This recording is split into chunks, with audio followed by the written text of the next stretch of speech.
Welcome back to The Real P3, where passion, purpose, and progress come together in animal nutrition. We're not just talking pigs anymore. This is the new era of The Real P3, pigs, poultry, and pets. Join your hosts, Chantel, Daniel, and Casey, Animistic's powerhouse team of animal nutrition and health experts, as they dive deep into the science and heart behind animal and pet nutrition and health. From commercial swine systems to backyard chicken flocks, from champion show pigs to your favorite couch-loving golden retriever, we're covering it all. Expect real stories, real science, and real solutions for those who feed, nurture, and innovate across species. Because here at The Real P3, we're faithfully serving through science plus heart. Subscribe now and come thrive with us.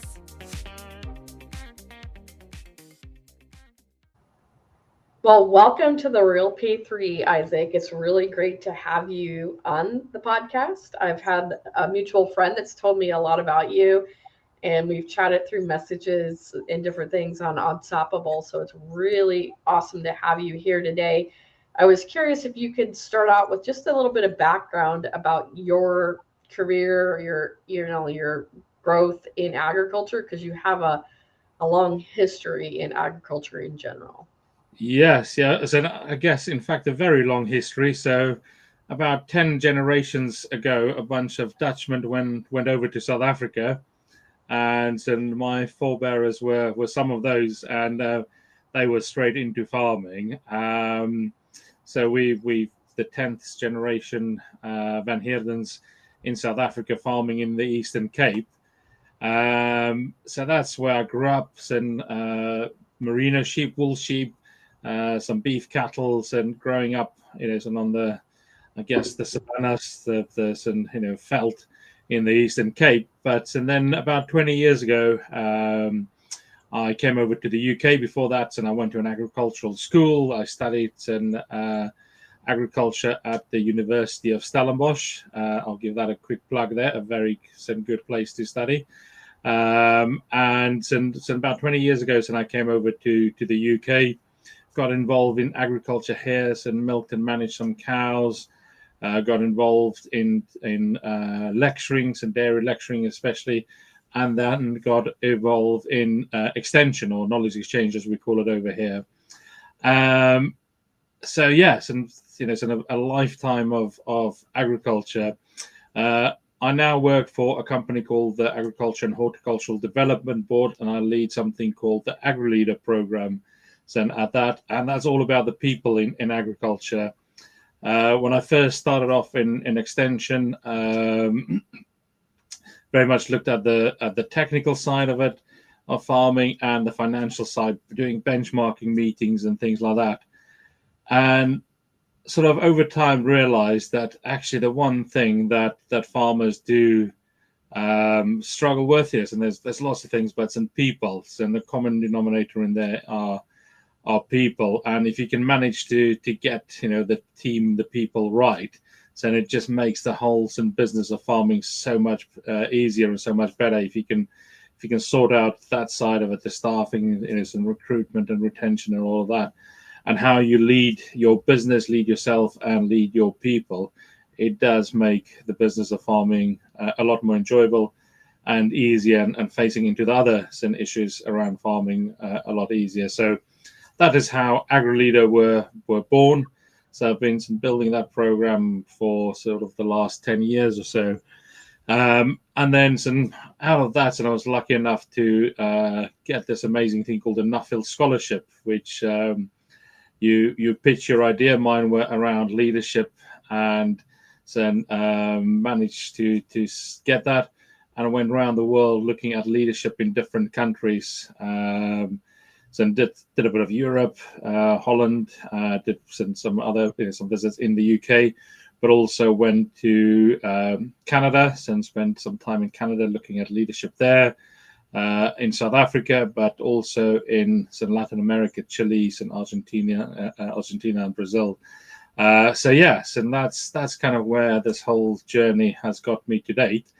And then off the back of that came something called Unstoppable, which is what we're going to talk about today. Yeah.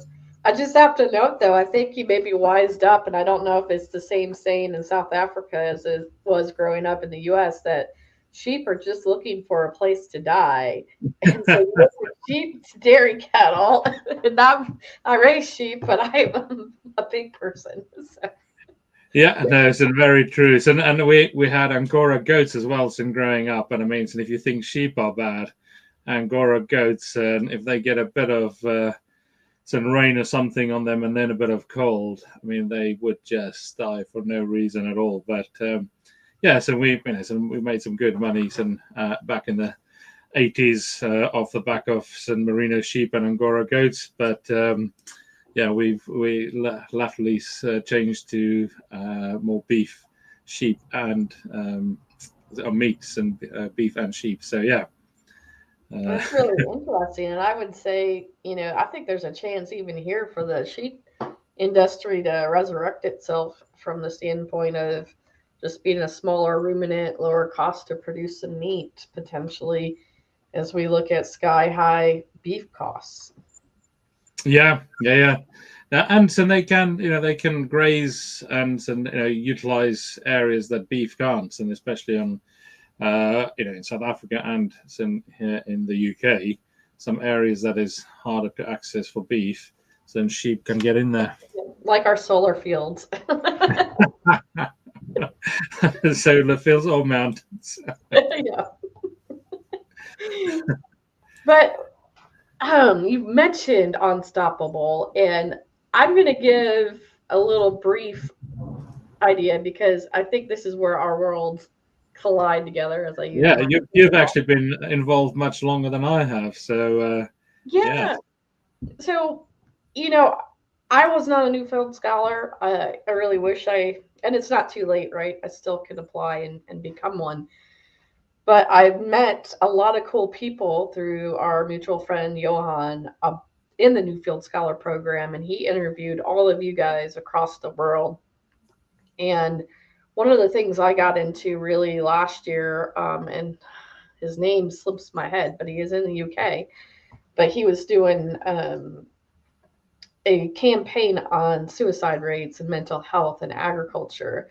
And it was in October, so this is not about a year ago, and kind of campaigning for that and really bringing the attention to agriculture, because this podcast is branched out more than just pigs, problems, and people, but we still have problems and people regardless of what species we put on it. But yeah, meeting the different people in ag, hearing their stories, hearing the resilience, I think was pretty incredible. And so when I heard that, you and Claire and some others are putting together Unstoppable, I just love the idea, but I was hoping you could tell the audience a little bit more about, the origin story, what it is, kind of walk us through that a little bit of the whole Unstoppable program, because I really do want to buy my ticket for the first one next year.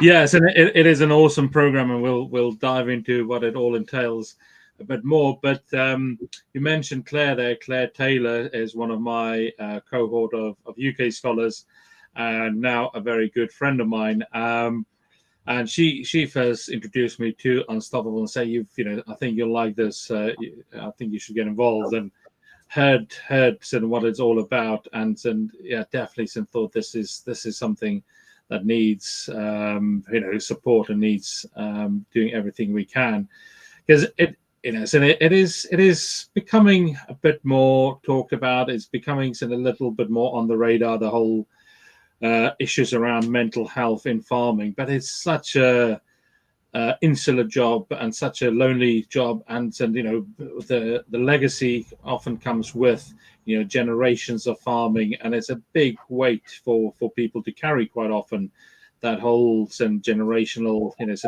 been in the family for a long time, but also all the other issues that are facing farmings, and with prices and politics and everything that goes with it.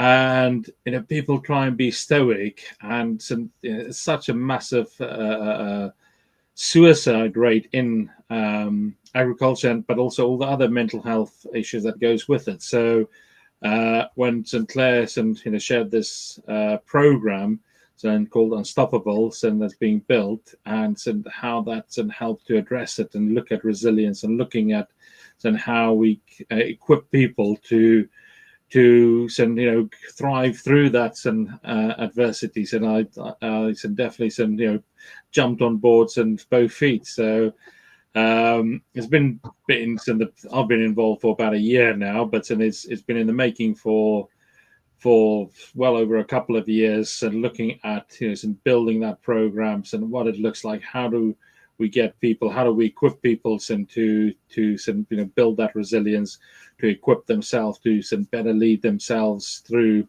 what life throws at you? And yes, I'm very excited about the program that's very soon to launch. A few months. The first one is kicking off in South Africa in February of next year. Amazing. And unfortunately, we can't have Claire on because her schedule just is chaotic and we can't get her on. But I do want to mention, I don't know the name, but we will put it in the show notes. We were trying to tie the Unstoppable to her launch of her podcast. I know she's also launched a podcast this fall. So advocacy is her business that she's got. So yeah, just an amazing person. And if you don't follow her on socials, just follow Claire Taylor, and some really amazing person and personality, just so passionate about agriculture and how we promote agriculture. So yeah, very fortunate to call her a friend. I mean, I guess you mentioned a little bit about your personal background and the tie in between the Newfield Scholar, the different things coming out, the leadership. Obviously, leadership's really important to you, but what is your personal experience or story that shaped your passion for addressing this mental health and suicide awareness? I guess growing up, and a very young memory that I have is about our neighbor who committed suicide, and a farming neighbor who committed suicide. It's one of those memories you have from as a quite a young child, and the impact that's had.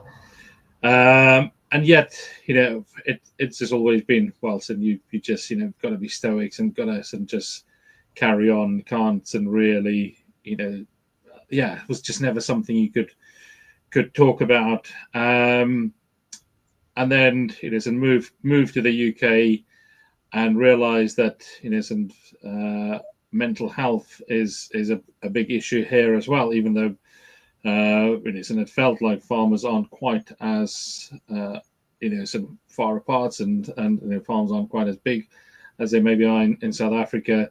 It was still quite an insular job, and over time, working with farmers in knowledge exchange or extension, as you call it, it just became apparent that it is a big issue in the industry,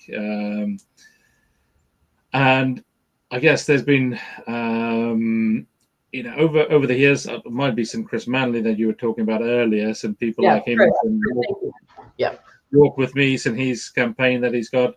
And I'm just thinking, there's a Kiwi, some New Zealand farmer, he did a tour over here, and became much more apparent. So yes, and it just, in my time working in farming, you kind of realize, and you have some conversations where you kind of realize that it is such a big thing. And I was I did a group meeting, and there must have been about 40 people in the room, farmers in the rooms, and they all happened to be dairy. And I had a guy in his 40s just break down in front of everybody crying about the stress that he was under. And you realize that somebody to get to that breaking point, I guess, is what it is, what a big problem it is. So a big part of the AgriLeader program that I spoke about earlier, yes, it's about some leading people. So how you set your vision and share your vision with your people, how you recruit people, how you onboard people, manage people, all of that. So it is those three pillars of leading self, leading people, and leading business. So the obvious one in there is the leading people, but there's also the leading business, how you set strategy, how you share that strategy, how do you look at long-term resilience. But a big part and something that really resonated with people is the leading self. So we would every year kind of try and have cover each of those three areas. And every year the leading self part, this is in a big conference that we do every year, is and the leading self part were always the one that scored the highest, that resonated with people the most. So I think that really highlighted the need that there is for us to make sure we are in the best, fittest state than ourselves before we can lead our people and lead our business. And I guess that is exactly what Unstoppable is that in looking at how you lead yourself, how do you get yourself in that absolute fittest state, so to then lead your business, lead your family, lead your team of people. So yes, and that's why it resonated so well when I first heard about it, and and being excited and getting involved in helping to shape it over the last year or so. Well, amazing. I think that's a good segue into, give us a little program. Tell us, if obviously it's leadership, leading self. You mentioned that. But if you've never heard about Unstoppable and what we're trying to do, tell me about it. Like, sell me on it. I'm a new person and I need to look for some self-leadership and resilience training. Why Unstoppable?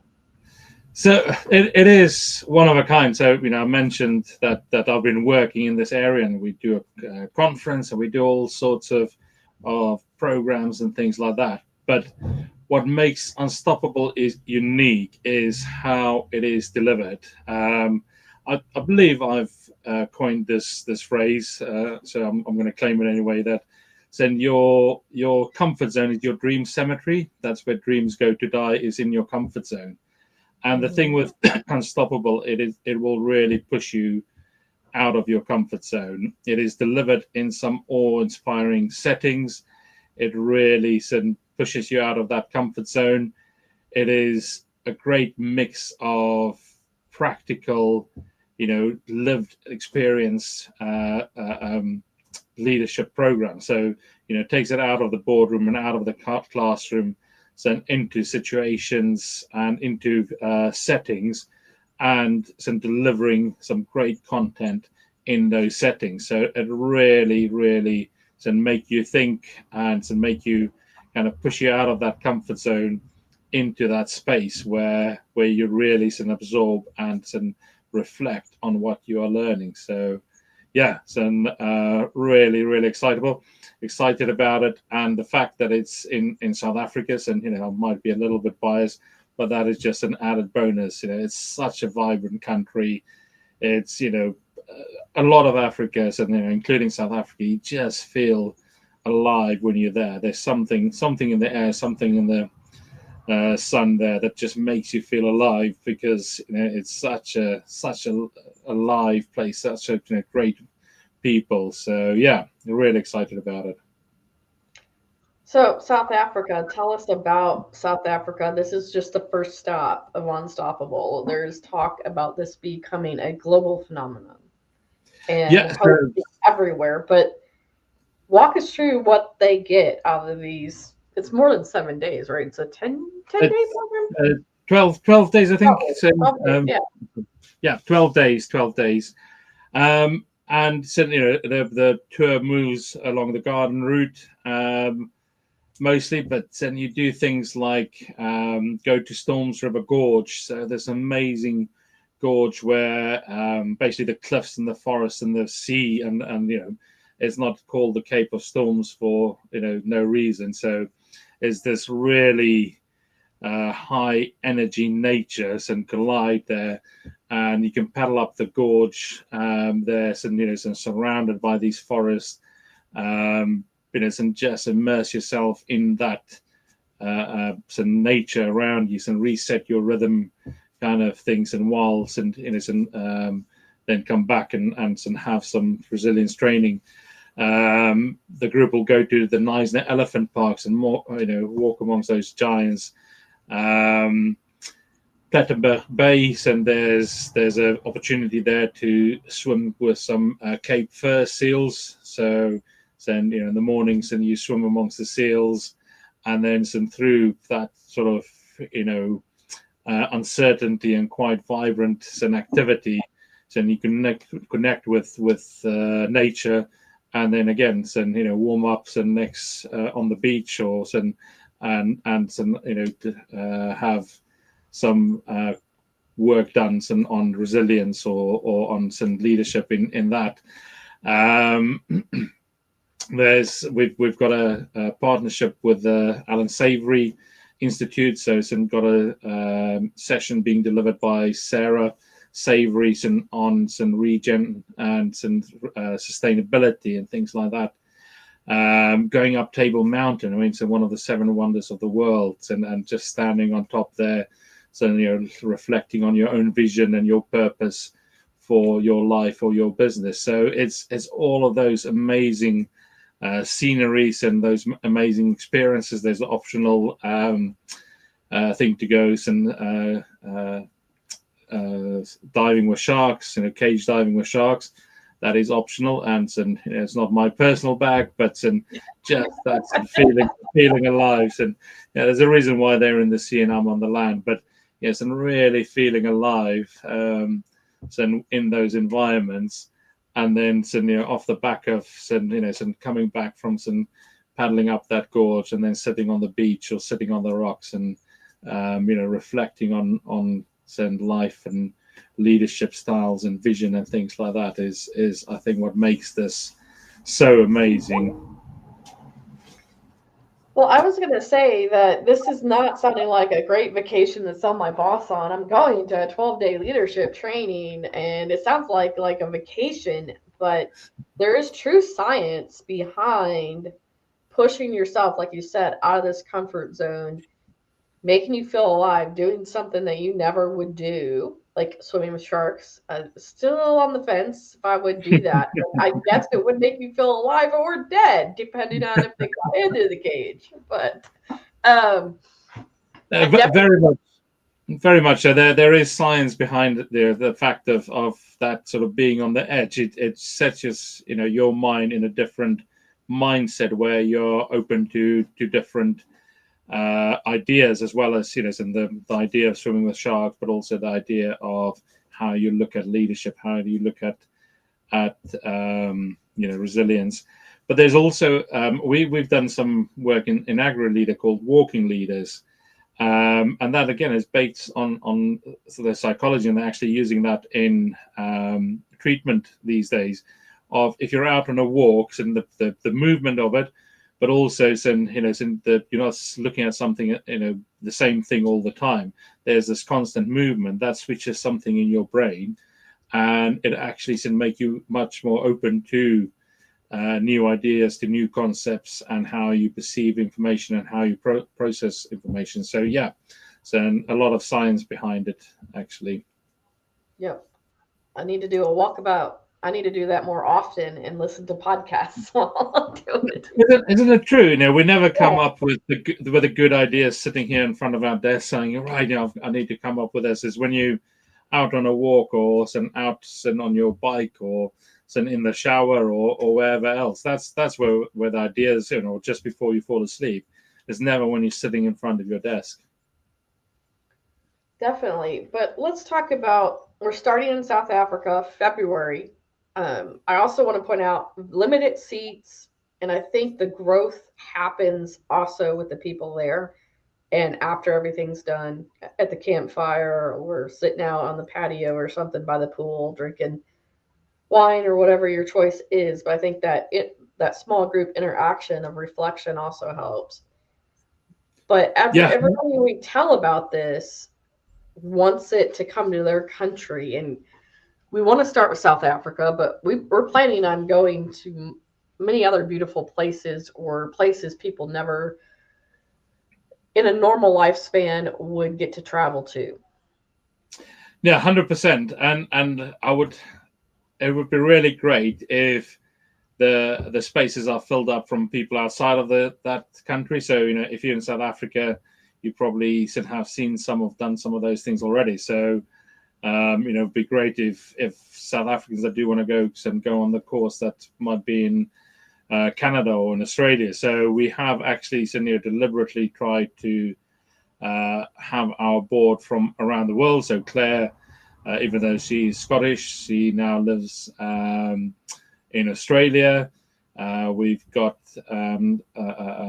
somebody from Canada, and we're looking for somebody in Brazil to be on the board, and myself being in the UK. So the idea is very much to have it worldwide and have tours worldwide. And imagine having in Bonito in Brazil, near Campo Grande, and the amazing nature there, and having it there, or in Canada, or in the outback in Australia. So it's very much the plan to have it around the world, or in Japan. So imagine the amazing Unstoppables and tour you can have in Japan. So that's very much the eventual aim, to have this footprint in on every continent, and really. So that's where the long-term visions, and 5 years from now, 10 years from now, we want to have some regular tours going on around the world.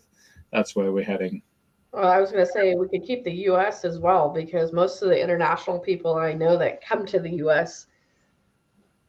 do not see the beauty here, right? And I have not been able to see all the beautiful things in the U.S., but the same with Canada, right? It's just across the border, but going to Banff and stuff like that up in Calgary, it's like you said, transcending your mind to be not normal, forcing yourself out of that box to get out of your routine and feel life and be surrounded by something magical, beauty, and then reprogramming your mind for that resilience. Yeah, 100%. But so tied with that, so that's the setting. We have some amazing partnerships with some really, really top class international businesses and partners. So so that's really exciting. The caliber of people we've managed to get on board with it all. So it's I think and it's just such a recipe for success. That amazing venues, that's experiences you're putting yourself through, and then we have these people coming in to deliver some really top class content for us.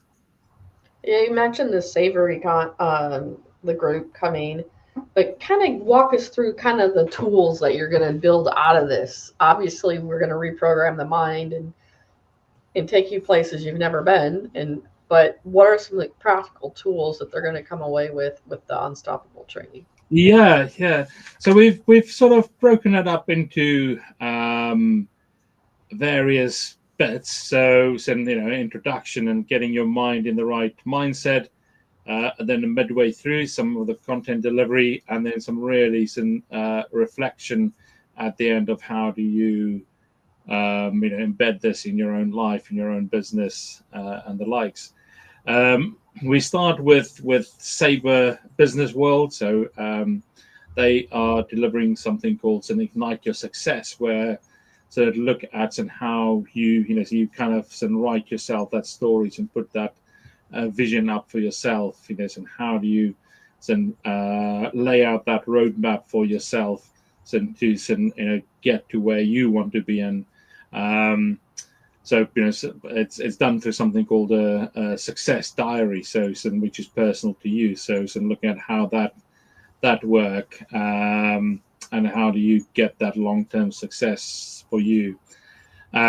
We've then got a session, or a few sessions called Become Unstoppable. So looking at how can we navigate uncertainties, and that's probably the only certainty in life is that it's going to be uncertain.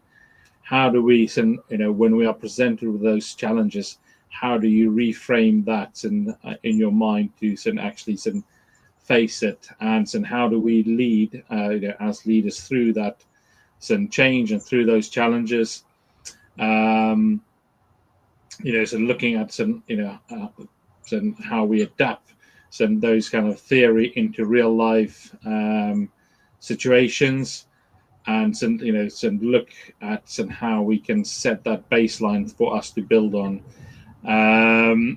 If we move on to the sort of midway, we've partnered with Tammy Krakow, who's going to look at top end leaderships and how we can take complex systems and look at how we distill it down and have it in bite-sized chunks for us to really use in a day-to-day business. Looking at some how do we get some real wisdom for high pressure situations? How do we lead through those high pressure with some clarity? Very, very excited to have partnered up with Tammy, and looking at how we get clarity and courage when it's needed most. I've mentioned Sarah already, so we very much want to keep it connected to farming, and also connected to the country. So looking at visiting some rural farms, some rural people, and connecting to the people from the land, and looking at how they've dealt with some adversity and really connecting with that, because I think that is part of it. And also to mention that some of the money do go to local communities, so an opportunity to see how you being there helps and benefit the local communities. If we look at the reflection parts, and we have also partners up with Ingrid Fear, looking at rooted resilience.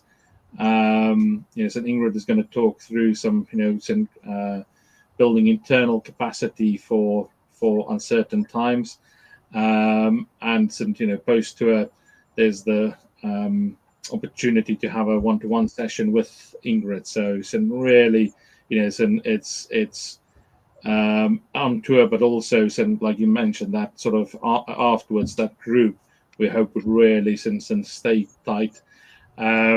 We've also managed to partner with Dr. Olga Nell, who's very much a mental health professional. So looking at how to recognize and help others with depression and things like that. And one of the great things is through this partnership, Dr. Nell is available afterwards to help you with calls and follow-up sessions afterwards. So it's not just the 12 days, there's the longer term.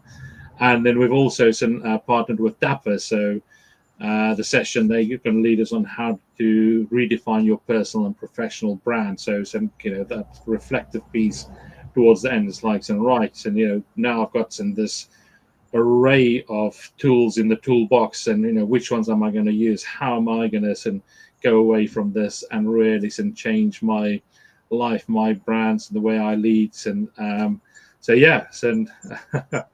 A very exciting, jam-packed session with some amazing people and helping to deliver it for us.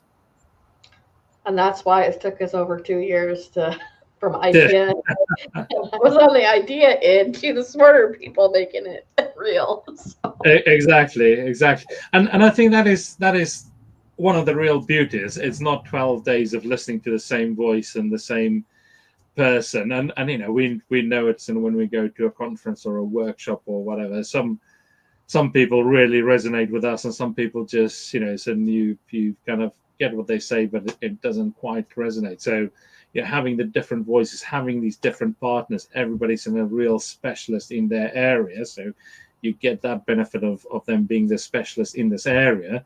But also it's a change of voice, it's a change of pace, it's some change of personality that really resonate with different people in different ways. So and it's and like you say, it's taken 2 years for all of these conversations to be born, to come to fruition, and to now be ready to on the starting line. So It's not just right and 12 days same person, they're going to deliver everything. It is such a mixture of some real specialists.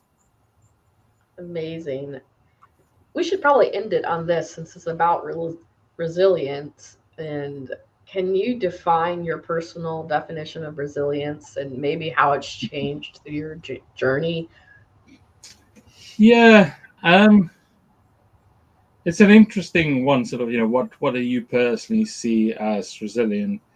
I think when I first sort of started thinking about it, or if you asked me 10 years ago, it would have just been, well, and just get through it, and whether it's the war,